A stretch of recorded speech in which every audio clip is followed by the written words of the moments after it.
Grace and peace, everybody. This is ChuckintheTruth, and on today's episode of the Obnoxious Honesty podcast, I'm going to discuss the Ben Simmons saga. This whole situation between him and the Philadelphia 76ers. He got traded last month, and they just had the first game where he returned to Philly for the first time with his new team. He didn't play, but he did sit on the bench. So I'm gonna state the situation and talk about how, what happened and present the facts that we are able to know that's been put out there. Then I'm gonna evaluate the situation. I'm gonna look at multiple perspectives. I'm gonna look at Ben's perspective. I'm gonna look at the team's perspective, and I'm gonna look at the fans' perspective. They have a perspective in this too. And then finally, of course, I'm going to mediate the situation and just talk about how there's ways that this could have been handled so much better on both sides, on multiple sides. So finally, I'm going to end the pod with actually connecting a couple of passages of scripture to how this situation was handled and kind of how it could have been handled better. So, I'm going to make sure we, bring God into this a little bit so we can understand that, there really is a connection between the things that there are in God's word and real life situations that are happening in the world. So, got a show for you that I really hope you're going to enjoy. And it's not just going to be specifically on the sports. I do always want to try to make sure I connect the sports topic to society in general, right? To society as a whole, because, people, not everybody's a sports fan, but there is still a lot of things that we can learn from the context of the sports world that relate to society in general, because the sports world is filled with people, right? So, there is a lot of things that we can learn from that. That's the situation that we're going to discuss today on the show. I'm really excited. But first, you know what it is. Let's hit the intro music. I'm trying to be great, and I'm on my way.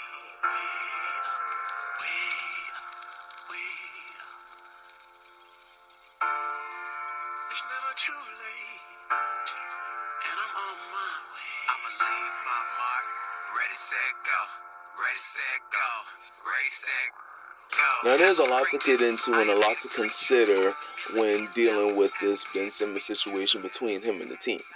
But along with discussing those specific things that pertain to just those two parties, I do also want to bring up some recent historical instances of Ben separate from the team and the team separate from Ben that also have a little bit to do with the situation and how it was handled and how people went through it. The part of the story that most people are familiar with is the part of the story that's really the freshest in terms of what happened last summer in the playoffs against the Atlanta Hawks. That's what most people remember. And so I'm going to spend a little bit of time on that, but since that's what's freshest in people's minds, I'm not going to spend a whole lot of time on that before I really get to some of the things leading up to that, because that situation that happened with the Hawks, that really was just kind of like the final straw. Like, that was like the straw that broke the camel's back. That was the final nail in the coffin. Now, obviously, there's a whole lot of things that happened between Ben and the team that hasn't come out publicly. And, things that go into this that we just don't know.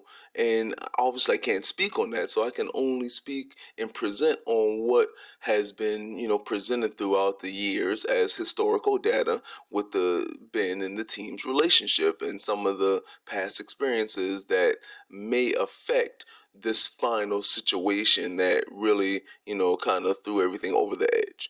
So first of all, the team, the Philadelphia 76ers, was better than the Atlanta Hawks. They should have beat the Hawks in the playoffs, all right? Now, we know watching sports, obviously, the best team doesn't always win a game or win a series. But in sports that's not football, that have the playoffs as a series, basketball, baseball, hockey, others team sports, their playoffs is a series of games between two teams instead of the NFL that's just single elimination. So usually what happens is in a 5-game series or a 7-game series, the best team generally wins because over time, the better coached and better prepared and better talented, better equipped team tends to win, longer series. So that's usually how it goes. So the Sixers should have beat the Hawks. But since they didn't, then that's when all the scrutiny and the blame and the microscope comes to get put on the situation to figure out, okay, this team was clearly more superior than the Hawks. So why did they lose? How did they lose? And so everybody breaks it down to that last game where Ben didn't shoot the ball with Trae Young under the basket, where he could have just dunked on Trae Young or, made a really easy shot to put his team in a better position to win the game. He passed it up to Matisse Thybulle, who is not as good of a player as Ben. He got fouled, and I think Thybulle only made like 1 or 2 free throws or something. But that was kind of like a momentum-changing play. And matter of fact, one of the things Ben got mad at is after the game when Joel Embiid didn't, stick up for him and actually kind of pretty much threw him under the bus by saying that was the momentum, game-changing play. He didn't even say Ben's name. He was like, "We got a guy passed up, easy shot." So that was, clearly something that, rubbed Ben the wrong way. And then, of course, you add to that the coach, Doc Rivers, when he was asked the question of can Ben be a championship point guard, Doc Rivers said, "I don't know. I can't answer that question." Now, those are the two things that people kind of put a large focus on as to why Ben was mad with him. But Ben being mad goes back further than that. If you remember in the summer of 2019, right before the 2019 season started, he signed a contract extension. It was a max contract for 5 years, $169 million. So he committed to staying with the team. Then he went through that year, and then, he had the situation where the beginning of the next season, after he had signed that contract extension, the beginning of the next season, that's when James Harden went out of Houston. That's when Daryl Morey, the old GM of Houston, came over to be the GM of the Sixers. And so Daryl Morey wanted to bring James Harden over to the Sixers with him. So Ben was the major trade package and major prize in that trade package. So from Ben's perspective, he's looking like, I just signed this max contract extension last year. I played a good year, and then the next year, y'all want to trade me? So that is another one of the big reasons why Ben was mad. So maybe he went into the season with some frustration.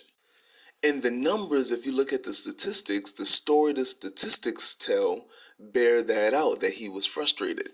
He had less stats in every major statistical category. He shot the ball worse. He scored less. He assisted less. He rebounded less. He had less steals. He shot worse percentage. Like, across the board, he played worse. Now, being down in 1 or 2 or 3 statistical categories is one thing, but being down in all of the major ones, that shows you a lot. So he was clearly pissed about being in the trade talks, and it showed in his play. It showed in his numbers. The numbers tell that story. And then furthermore, you had more articles and situations coming out of tension growing between him and the Sixers' biggest star, Joel Embiid, how those two just don't really get along, and it seemed like their, marriage as players was not going to keep lasting. But even though Ben played worse individually, the team played better as a whole, and they were the number 1 seed going into the playoffs. So they had a really good year. So that's the direct backdrop of the historical events leading up to Ben being mad at the Sixers for this last year and wanting to be traded. But there's 2 other historical examples, one with Ben not including the team and one with the team not including with Ben, that I think both have something to do with how this situation played out. And I'm going to go over that now. When Ben was the number 1 high school recruit out of Mountain Verde and Academy in Florida, he chose to play basketball at LSU, Louisiana State University. That is a football school. And it's very rare for a top basketball talent to choose to play basketball at a football school, especially when the coach of the basketball team isn't particularly well known, and especially when the other players on the team aren't like particularly talented enough to where it would make sense for that, for Ben Simmons to have gone there. But he went to LSU, and there's a lot of eyebrow raising, but it kind of really didn't fit. Now, throughout his year, I say year, he spent really about 7 or 8 months or so on campus. He showed a history of narcissistic, selfish behavior. He was focused just on himself. He was showing everybody, hey, I'm only here just to play basketball. He was not going to classes. It's very well known and documented that he not just wasn't going to classes, but he wasn't really invested much in his teammates when he was playing the games and at practices. It was really just clear it was all about him. Like he wasn't really invested in his team and growing closer to his teammates. Increasing team chemistry. A lot of things that great players tend to, especially those point guards who played Ben's position, who are responsible for the way the team is run. It's usually those guys that have the focus on trying to grow the team closer, make the team better. But Ben showed in his one season at LSU, he was just focused on himself. He wasn't really investing in the team, and the team wasn't that good. People were expecting Ben to lead his team to victories and be a good team, and they missed the tournament. And as the season went along, he stopped not only stopped going to classes, he eventually quit the team, didn't play with the team. So that was kind of a red flag, but a lot of people overlooked it because it was like, yeah, well, he's not the only athlete, specifically basketball player, that went to college for just 1 year, which is really just a fall semester when you break it down and you think about how colleges work. They just played the fall semester. It didn't matter what their grades were because the team wasn't good enough to go to the tournament in March, where the spring semester would have been affected by it. So being put on academic probation or being suspended from the basketball team because of bad grades because you're not going to class, that doesn't matter if you're not even thinking about going to play the tournament in March, and if you're not playing spring sports in the spring semester. So it didn't really matter. The fall semester is what he played, and those are times he wasn't going to classes, so his grades didn't matter. But again, Ben Simmons isn't the only star basketball player to do that. But one thing that does make his situation a little bit differently, he did do it in a more brazen way, a way more kind of out in the open, out in the public way. It was way more out in the open public than other players who've done that, specifically since 2006, when the one and done NBA rule requiring high school players to play a year in college went into effect. So a lot of guys were just going to college just to go through that 1 year to get to the NBA. But again, historically, since 2006, when the rule was in place, Ben Simmons is the only glaring example of a player outwardly just quitting on his team. And it wasn't really injury based either. And even if that was the case, you still have some historical examples of players who did struggle with injury in their 1 year, and they did go back. Two players just kind of right off top of the head that did that was Kyrie Irving in 2011 with Duke, and Cole Anthony with North Carolina in 2019. So those are two players that, and again, point guards as well, and highly touted, similar to Ben Simmons, who they actually struggled with injury, and they decided to try to come back and play later on in the year. So they showed a commitment. They showed, buy-in with their team. They showed lack of selfishness. They showed and exhibit those traits that you love to see.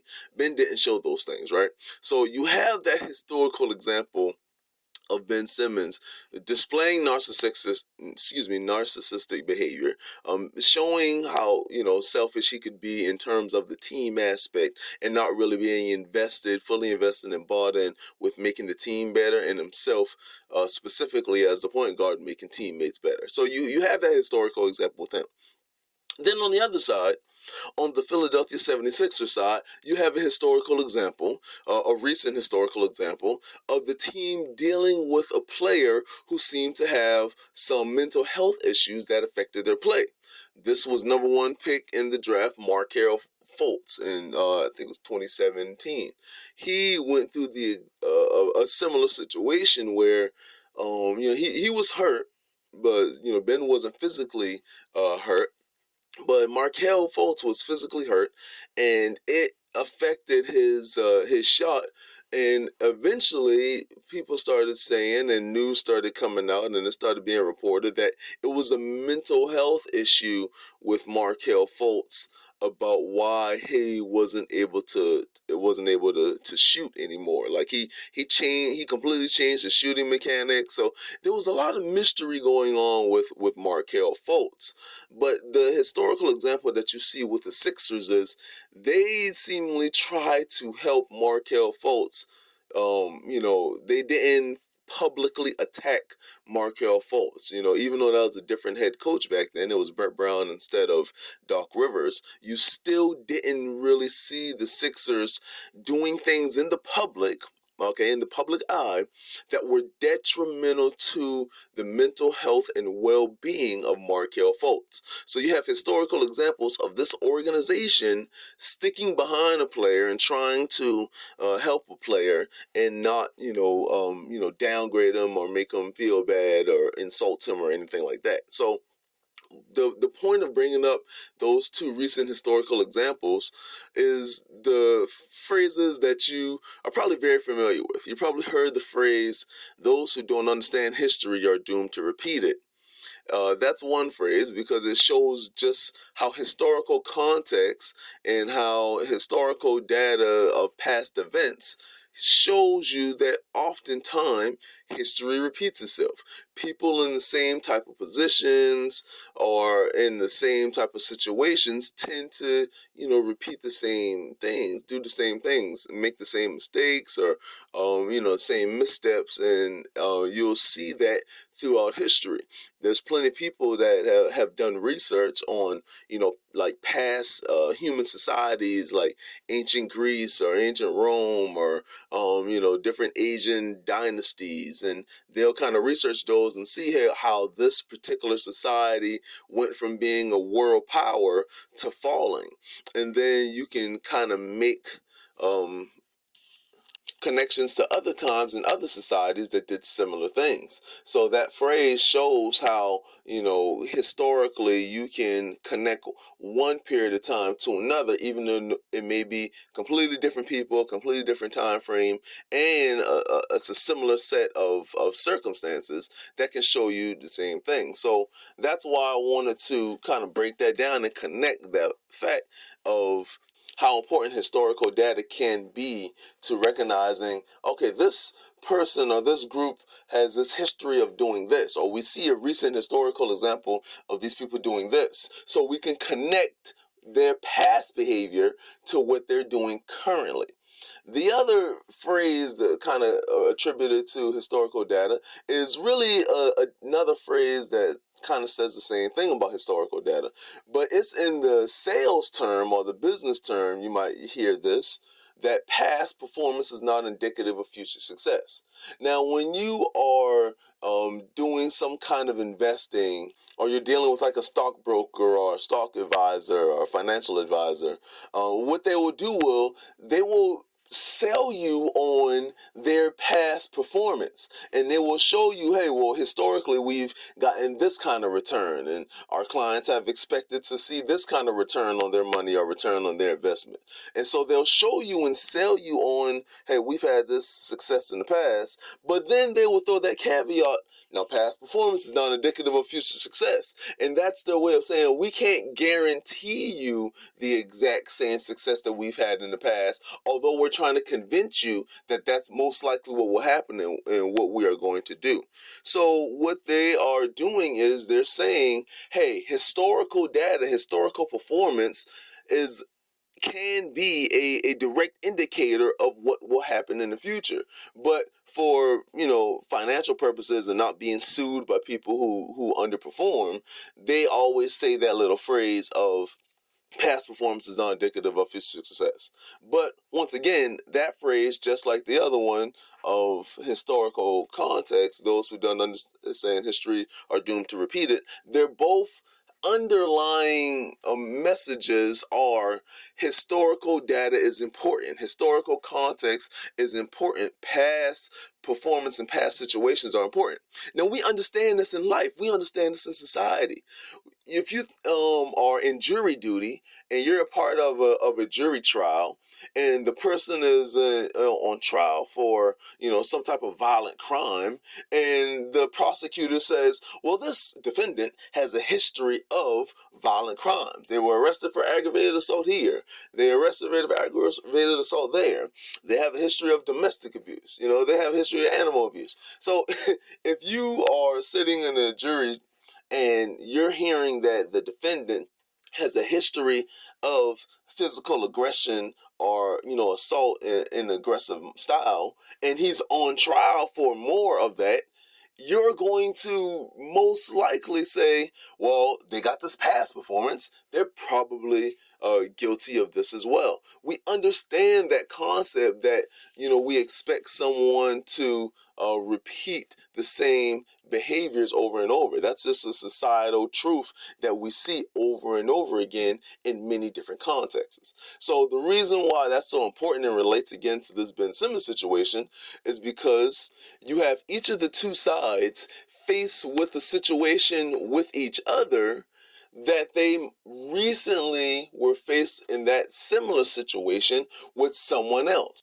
You have Ben seemingly not being a fully invested teammate and trying to be better himself and make his teammates better. You have that similarity between Ben Simmons at LSU and Ben Simmons in the Sixers. And you likewise have a situation with the Sixers where they have a player that seemingly has some mental health limitations or issues that is affecting their ability to really play to the level that they were expected to. So you have that similarities between Markelle Fultz and Ben Simmons.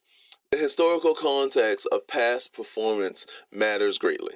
So now let me focus on evaluate. Let's evaluate the situation from the different perspective. So I've mentioned the historical facts and information and presented those things that we know that are pertinent to each of the different sides. Now let me evaluate. Now let me look at the different perspectives and how those historical facts and situations affect this outcome that we ended up having. First, I'm going to look at everything from Ben's perspective, and then I'm going to look at things from the team's perspective. Then I'm going to lastly look at things from the fans' perspective. All right, starting with Ben. So, from his perspective, he committed to the team. Despite the trepidations that he may have had in 2019, he signed that contract and committed to the team. 5 years, $169 million. He's like, all right, I'm going to be here. I'm going to be here in Philly. Everything hasn't been perfect. A lot of things haven't been great. When Ben got drafted, he wanted to be like a lot of other number one picks in the draft who they went to a team that from day one, it was clearly that person's team. They were the most important star of that team. That's usually how number one picks are. But Ben didn't go into that situation. He went into a situation when Joel Embiid was already number one player. And so Ben, throughout his years in Philly, he was always second fiddle. And the problem with that from his perspective that he didn't like is Joel Embiid got hurt a lot. Now, even though Ben missed his whole entire first year, once he started playing his second through fourth years, he was really good. He played consistently. He played plenty of games, more than Joel did. So from his perspective, he's like, hey man, you got this often injured guy, and then you got me, and I'm out here playing more consistently. I'm not getting hurt as much as he is. So from Ben's perspective, he's seeing how the team is always kind of treating him as second fiddle because they like Joel more. They think Joel's better, but they have me, and a lot of times they're kind of bashing me. So we remember some of the things that Ben would be feeling with this situation showing itself over and over again. The fact that he seems to be second fiddle, he seems to not have the status with his team that other players in his similar position would have. So that's one thing. That's one thing to consider that would have been a lasting issue that Ben would have had. Then when it comes to what Joel Embiid said after the game and throwing Ben under the bus, that would have been kind of that situation to really make a boiling point. So you had multiple reports showing how Ben and Joel weren't really like the best of friends and they didn't get along really well, but they just, they just played together.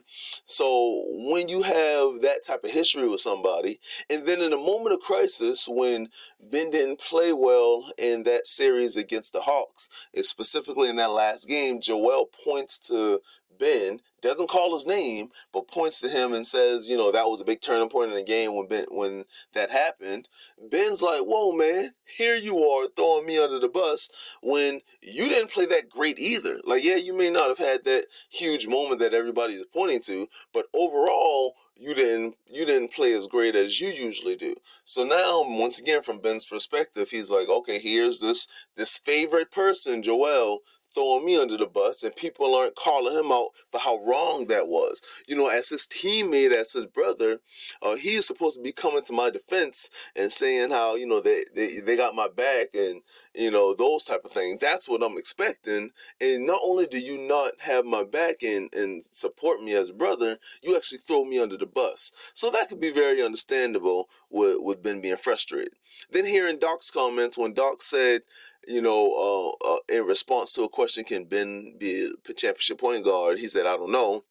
Once again, from Ben Simmons' perspective, man, you my coach. Of all people, you supposed to be the one to have my back. You supposed to say, yeah, he can be a championship point guard. We just got some things to work on. We lost. This sucks that we lost, but we're going to try to get better. That's what you should have said as a coach, and you should have kept it moving. Coaches, whether they believe something or not, they tell the media all kind of stuff all kind of time. So it's not always about you got to make sure you tell the truth. You got to say what, as a coach, you should say to help people moving forward. Especially someone like Doc Rivers, who's been coaching for over 20 years. You got plenty of experience. You got a wealth of knowledge and experiences as an NBA head coach. You know how to handle the media. You know how to handle these things. So, from Ben's perspective, those guys handle those things terribly.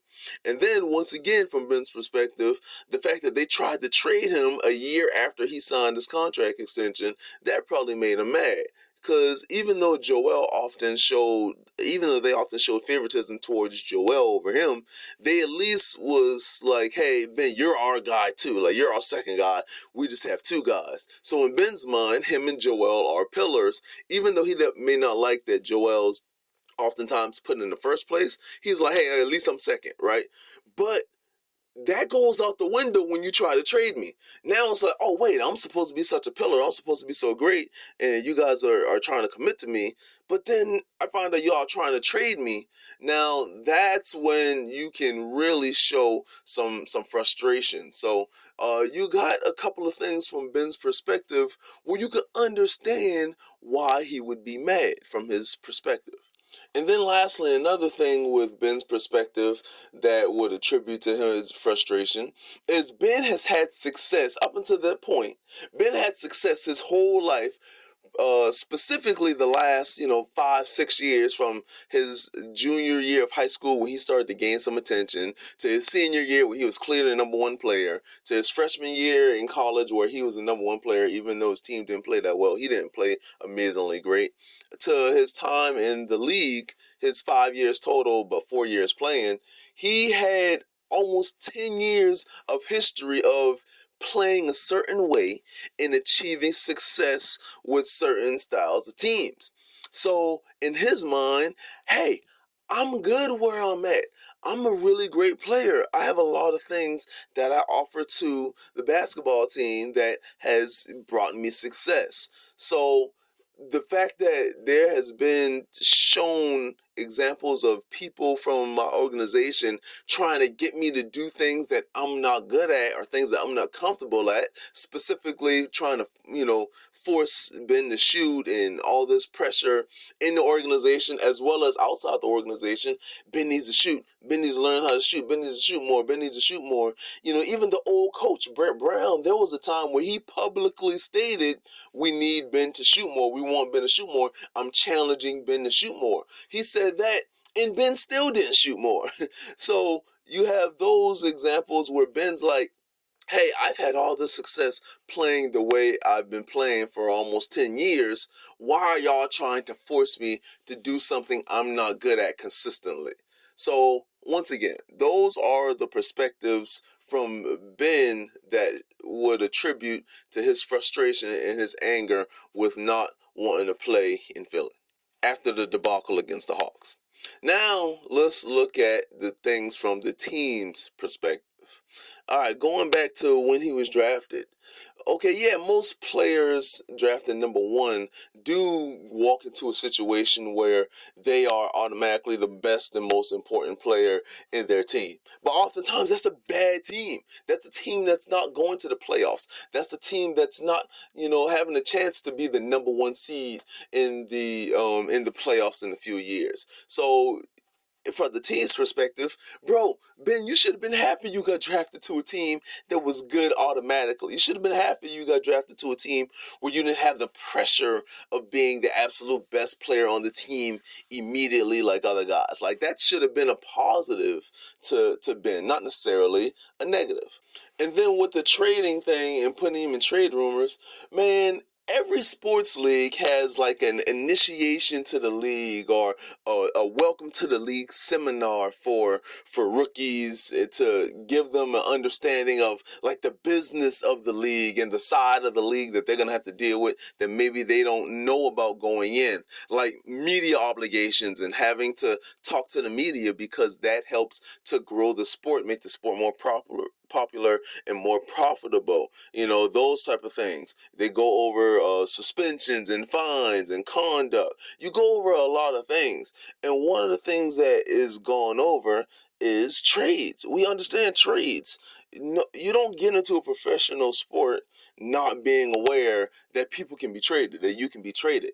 Now, it can be a hit to your ego, of course, if you're, put in a trade that you don't think that you are the type of player that's going to get put into a trade. But still, you go into professional sports with the understanding, once I sign a contract, I can be traded. I'm a trade asset. So even though that's something that Ben may have taken offense to and gotten frustrated with, from the team's perspective, man, you got to expect that. That can't be something that drastically affects your performance because you're hurt and you're mad that you got put into trade rumors and then you end up not getting traded. That can't be something that causes every major statistical category of your performance to drop from one year to the next. That shouldn't be. That's not being a professional athlete and dealing with things that come with being a professional athlete and getting paid tens and tens of millions of dollars per year to play a child's game, right? So from the team's perspective, that is ridiculous. And then in terms of putting pressure on him both in the organization and publicly to shoot or to do things that he's not comfortable with, right? They are fully capable of expecting you to grow in other areas. No matter how good you are, it is perfectly fine for the team who's paying you tens and tens of millions of dollars to expect you to get better at specific aspects of your game, especially when those specific aspects that they're trying to get you better at are immediately conducive to the well-being of the team overall and the overall performance of the team being better.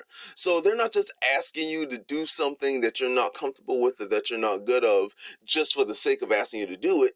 They're saying if you sacrifice this part of yourself by focusing on getting better in this aspect, it's going to help the team overall. It's going to help you as a player overall too, because you're going to have less holes in your game. You're going to have less weaknesses in your game, and it's going to help you be a better player and help us be a better team. So from the team's perspective, they're not being unreasonable asking you to learn how to shoot consistently, and doing different things to maybe provide and apply a little pressure to you to get better. They are not out of their realm for asking you to get better as a shooter. That's not something that you should, really allow yourself to get mad at because they're trying to force you to do or get pressure on you to do. And now let's address what his teammate and his coach said. So with Joel, throwing you under the bus. Okay, from the team's perspective, yes, he said that, but there is a way that you could have taken that wouldn't have been so detrimental to yourself and to the team. A part of understanding your faults as an individual when it comes to being a part of a team, you have to recognize how certain things do affect other players. In sports, there is real situations where momentum is taken from one side and given to another. There are defining moments that affect your teammates. So when Joel said that, it may not have been the best thing to say, but if it was true, if Joel, as the leader of the team and the best player of the team, maybe at that point he had talked to other players and heard other guys complaining about the same things. It most likely was other people in the team saying, man, that was a really big pivotal moment where Ben failed us. And so Joel could have just been speaking the pulse of the team. Other people, other teammates could have been feeling the exact same way. It's very doubtful that Joel was the only player that felt like Ben passing up that shot and not dunking that ball so close to the basket was a turning point in the game. And that was a catalyst to maybe deflation from the team in a sense of, oh man, this is even worse. This is something that's going to put us in an even bigger hole. So there's a realization that has to be face that even though Joel maybe shouldn't have said that or should have worded it a little bit differently, there's a truth embedded in the statement that as a professional athlete, as a grown adult, you should be able to handle and not lash out with. So that can be a thing from the team's perspective. And then from Doc's perspective of what he said, the fact that he said, I don't know, people took that as Doc throwing Ben under the bus. From the team's perspective, how is him saying, I don't know? How is him giving a truthful answer? How is that throwing Ben under the bus? Just by saying, I don't know. Should he or could he have said, I truly believe that we just got to work on some things?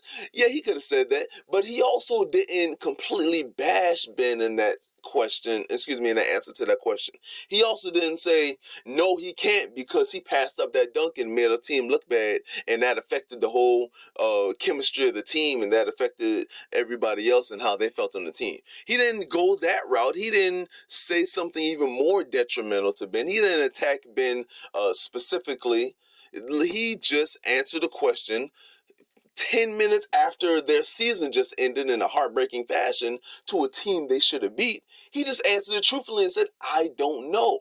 He didn't even go further into detail about, Ben doesn't do this, he doesn't do that. That's why he can't be a championship point guard. He didn't go into all of that. So from the team's perspective, again, Ben just overreacted from the statements that Joel and Doc made. So not only did he overreact and make it bigger than what it should have been, he also didn't internalize them and understand that he did have a big portion to deal with the loss. And we're just focusing on that final game and that final play, but the stats show that he didn't play well in any of the fourth quarters in that series. And so basically he played well earlier in the games, but in the fourth quarter when it mattered most, and when your best players are supposed to play your best for the team to do well, Ben shrunk. So you have the historical data of that entire series showing that Ben didn't play well. Not just that one instance.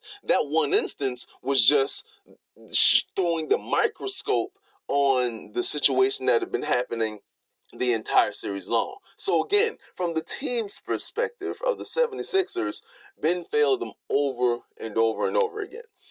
All right, finally, the fans' perspective. Let's look at the fans' perspective. Now, most sports fans, most professional sports fans, are people who wish they could play professional sports.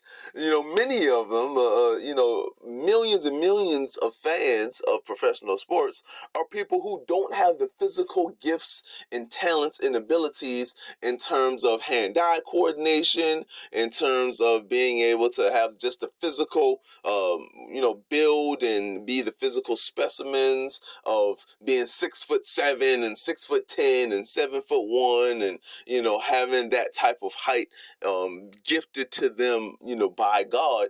Most fans don't have that, and they wish that they did. So it's almost like fans are vicariously living through their favorite professional athletes, as if, hey man, if I were your size and if I had your gifts and talents and abilities, I would be giving my all. I would be giving my best to be the best that I can be. I'd be working on my game. I'd be trying to develop my game and be a better player so I can be a better teammate. I try to help my teammates be better. A lot of fans feel very strongly about that. And some of them may even feel a little bit too strongly in terms of being bitter or resenting certain athletes that don't do things a certain way. And that's where Ben Simmons comes into play. A lot of fans see Ben Simmons as a waste of gifts, a waste of talent. Someone who's gifted with all these different physical traits and abilities to help them be a great basketball player, but they're just taking it for granted because they're not showing appreciation of those gifts by giving their all, giving their effort to continually grow and get better. If you look at Ben Simmons' stats from he's played 4 seasons in the NBA. If you looked at his stats all from the first season to the 4th season, there's no big growth. If you look at Kobe Bryant's stats, or LeBron James, or Michael Jordan, Magic Johnson, you look at, great players throughout history, players who have been gifted and talented, you see a growth. You see it from, certain players today, Giannis Antetokounmpo, Nikola Jokic. You see players who, from the first year to the 4th year, there was clear and consistent growth. They showed that they worked on their game. They tried to get better at different aspects of their game. Yes, there's certain things that players are good at, and so you try to get better at the things you're good at, but then you try to get better at the things you're not good at so you can become a more well-rounded player. So you're not just expected to do one thing on the court, you could do multiple things on the court. There are a lot of guys in the NBA that just play for the money. They just want the money, and they just want, the fame that comes with being in the NBA, the status that comes with being in the NBA. They like the lifestyle. And so they don't really give all their efforts to getting better and being great because they're happy with the money they're making and the lifestyle they're living. And that's the perk. So they're not really, forceful with getting better and, I want to do everything I can to be the best player I can so I can try to win championships with my team. Not every player in the NBA, not every player in professional athletes, as professional athletes, has that burning desire that we as fans wish that they had and want them to have. So a lot of fans, they feel very strongly in their opinions with these athletes because the fans aren't in the position to be those athletes. They wish they were, and they don't. So that there's anger and resentment that comes with seeing an athlete with all these gifts and talents, will fans attribute it as wasting those gifts and talents. We've seen this in professional sports before. One of the most well-known recent examples was LeBron James in 2011. He played terribly in the 2011 NBA Finals. against the Dallas Mavericks. He did not have a good series, and his team lost. And people were saying he is the best player in the game on the best team of the game, and they just lost to the Mavericks, a team they shouldn't have lost to. LeBron took a lot of heat, a lot of criticism that summer, and he responded with really two of the best years in a row of his career from 2012 to 2013. His Miami Heat teams won back-to-back championships. He played amazing. He won league MVP. So he bounced back from his terrible 2011 finals where people were throwing dirt on his name and making fun of him and all kind of jokes, and he just responded well. He fought back. He worked on his game. He tried to get better. He was intentional at getting better. That's what fans expect from athletes who fail. They don't expect perfection. No one can be perfect. But when you fail, we expect a bounce back. We expect a comeback. We expect mental toughness and strength of, hey, yes, I understand I did bad. I'm going to take accountability for my actions and poor play. And the way I do that is by just giving effort to be better the next time. That's all you can do as an athlete in sports. That's all you can do in life. So you see there's that connection there. That is the crux of where the vitriol and hatred that fans tend to have towards Ben Simmons comes from. That doesn't make it okay, that doesn't make it right, but that's where it comes from.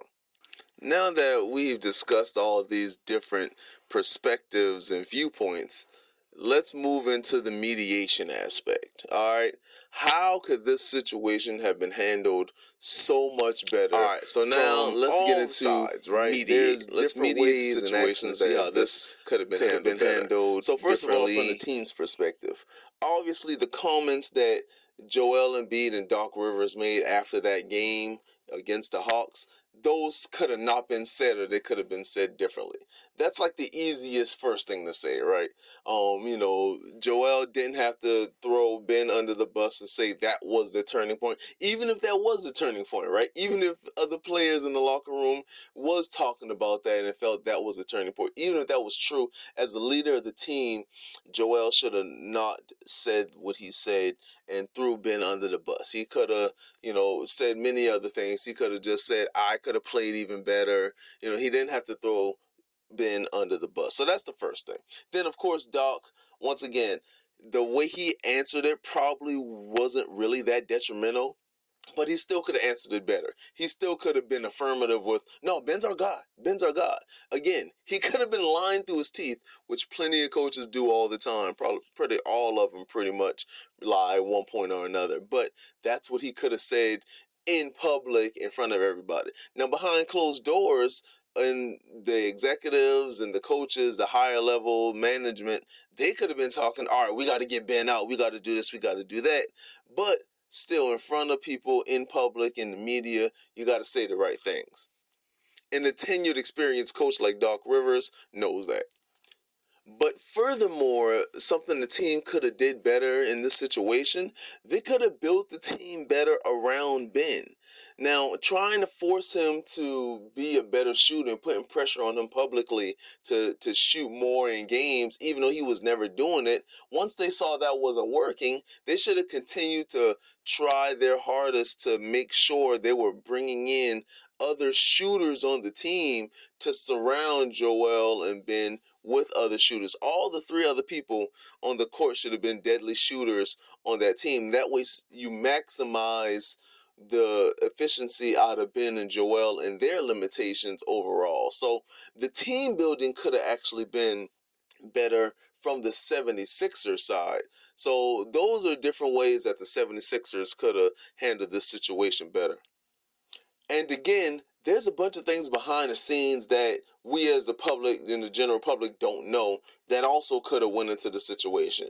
But all I can do is base my thoughts and opinions off of what we know and the information that has been given out to the public. And then another thing the team could have did better was after Joel said what he said and threw Ben under the bus, They should have really made a stronger effort to make sure Joel came out publicly and apologized to Ben and cleaned up that statement. He should have said something like, I spoke, right after the game. It was out of frustration. I wasn't thinking as straight as I should have been because it was so quick after the game. Like, he could have said something like that. He could have came out in front of the crowd at the start of the season when Ben wasn't playing, and he could have said, "Hey guys, I know you're upset at Ben, but that's our brother. We love him. We need to support him. Please, don't boo him. Don't say any kind of negativity or vulgarities towards him. He's still a part of our team. We want him back. We need him to win a championship." He could have just said all of those things in public in front of everybody, and Doc could have joined Embiid. First game of the season, Doc and Embiid come out there and they just shower Ben with love and tell the fans to support and back Ben up. Had Doc and Embiid done that, and maybe even, Daryl Morey, the general manager, put out a statement, or even the owner, Josh Harris, like those guys, they should have really leaned into, hey, Ben is our guy. Yes, this bad situation happened, but in times of crisis, we don't fall, we don't crumble, we grow closer together, and we come out stronger and better on the other side. Organizationally, if they had to put more emphasis on doing that, that probably could have gone a long way into repairing the relationship with Ben.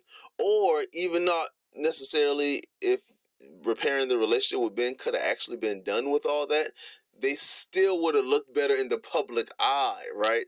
And they could have had, a better situation publicly with how it was looking to everybody, to the rest of the league, and just to everyone that saw and knew what was going on.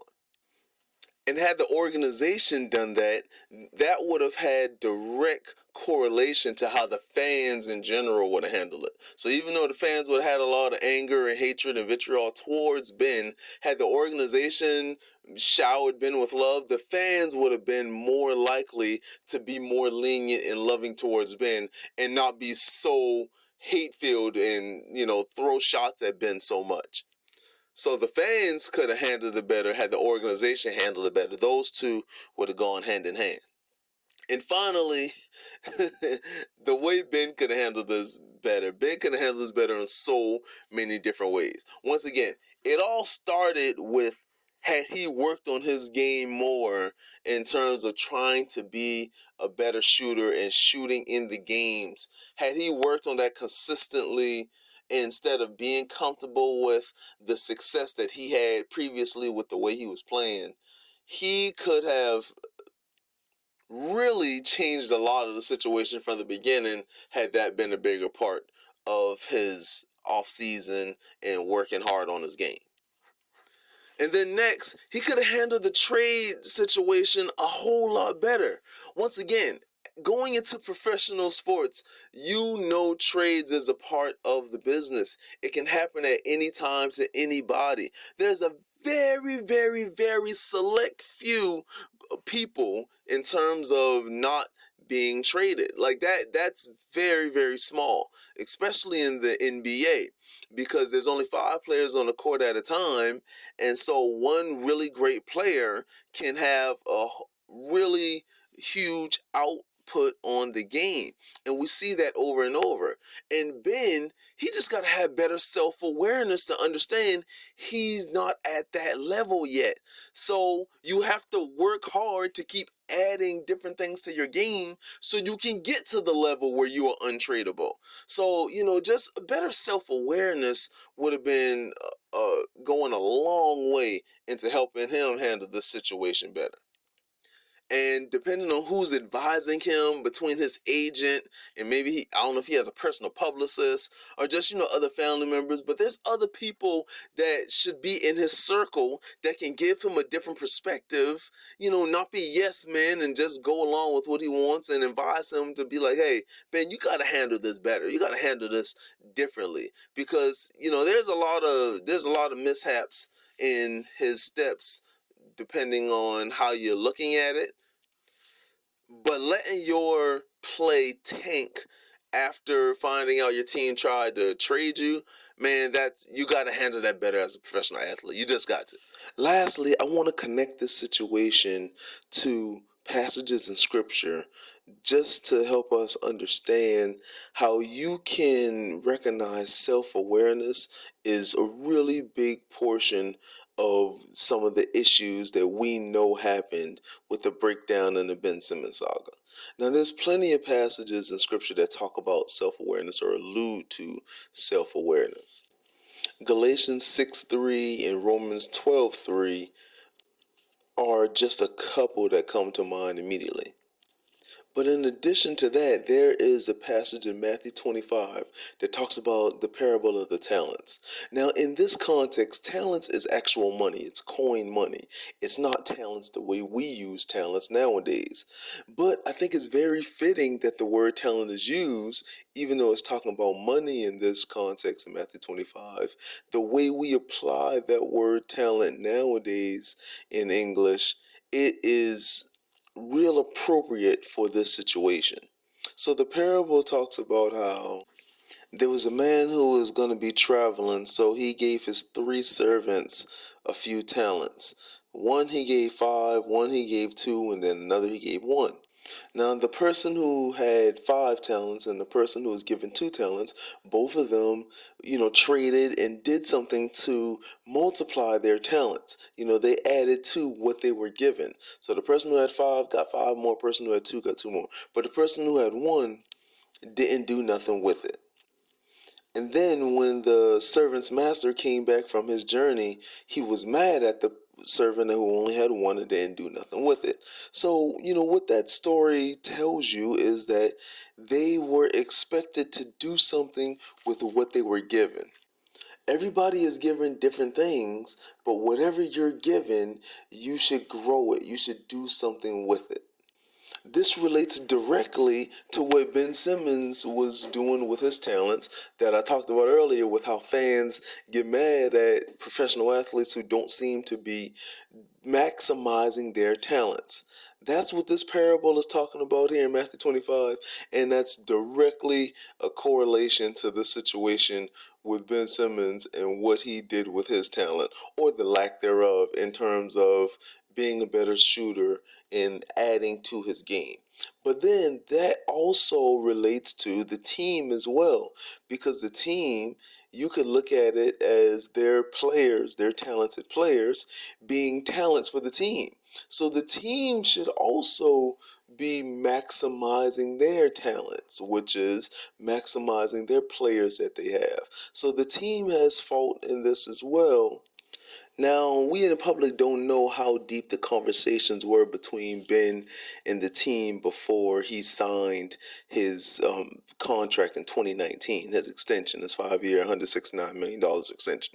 You know, we don't know if they told him it was a priority for him to add to his game and be a better shooter to help the team. We don't know if that was something that they communicated directly to him. It probably was, it most likely was, but we don't know for sure.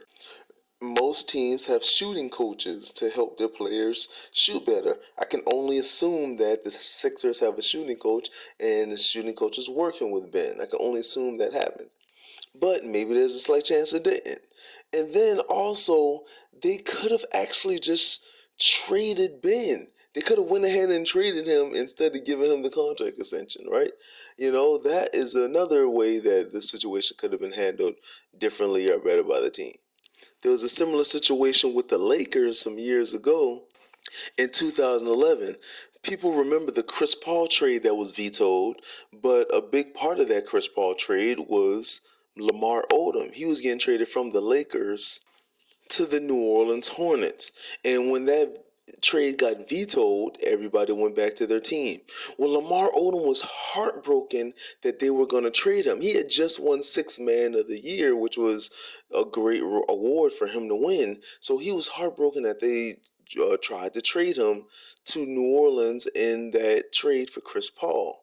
So he actually handled it so poorly, the Lakers ended up trading him anyway to Dallas because it was so bad after the trade got vetoed and he was coming back. So maybe that same thing could have happened to Ben. He handled it so well, they should have just went ahead and found somewhere else to trade him anyway if it affected him that poorly. And as an organization, you got to know your players well enough to know if trade rumors is going to affect them that badly. And if so, that's how they could have handled this situation better, by just actually making sure they went through with the trade and did something. So again, the reason why I broke down this situation is because sports oftentimes is a microcosm of real life, and it can correlate really well to each of us individually in our lives, and we can try to handle situations with different relationships and situations that we're in much better by understanding how seeing other people failures can help us to have success. That's going to do it for me. I hope you enjoyed this episode. If you want to be a part of future episodes, hit me up at obnoxioushonestypodcast@gmail.com. In the subject line, let me know what you want to talk about, and then give me some background that you have on the situation. Until then, I'm your host, Chucking the Truth. Grace and peace. Much love.